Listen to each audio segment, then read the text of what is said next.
रामकृष्ण हरी. मी हरिभक्त परायण सहदेव महाराज ठोकरे, श्री खंडेराज बहुउद्देशीय वारकरी शिक्षण संस्था संचलित अनाथाश्रम साबरा, तालुका मेकर, जिल्हा बुलढाणा, संस्थापक अध्यक्ष तथा कैवल्य सम्राट चक्रवर्ती ज्ञानोबा पालखी सोहळ्यात देखील आमची दिंडी असते.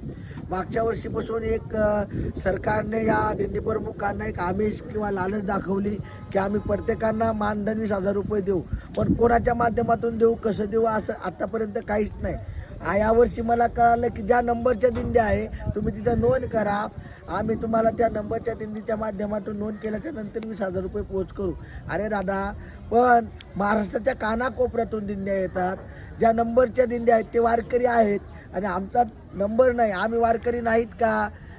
तुम्ही दिंडी प्रमुखांना 20,000 रुपये देण्याकरता वारीच्या वाटेनं ज्या काय सुधारणा केल्या जाईल, वारकऱ्याच्या ज्या काही अडचणी असतील त्या दूर केल्या पाहिजे. दिंडी प्रमुखांना तुम्ही 20,000 रुपये देणार, पण त्या 20,000 रुपये दिंडी प्रमुख वारकऱ्याकरता काय करणार? काहीच करणार नाही. मी स्वतः दिंडी प्रमुख आहे, तुम्ही मला 20,000 रुपये दिले तर मी ते स्वतः करता खर्च करेल, वारकऱ्याकरता काही करणार नाही. मग तुम्ही वारकऱ्यासंग संवाद साधा, वारकऱ्याला नेमकं वारीच्या वाटेनं अडचणी काय आहेत, वारकऱ्याचे प्रश्न काय आहेत ते तुम्ही सोडवायचा प्रयत्न करा. रामकृष्ण हरी.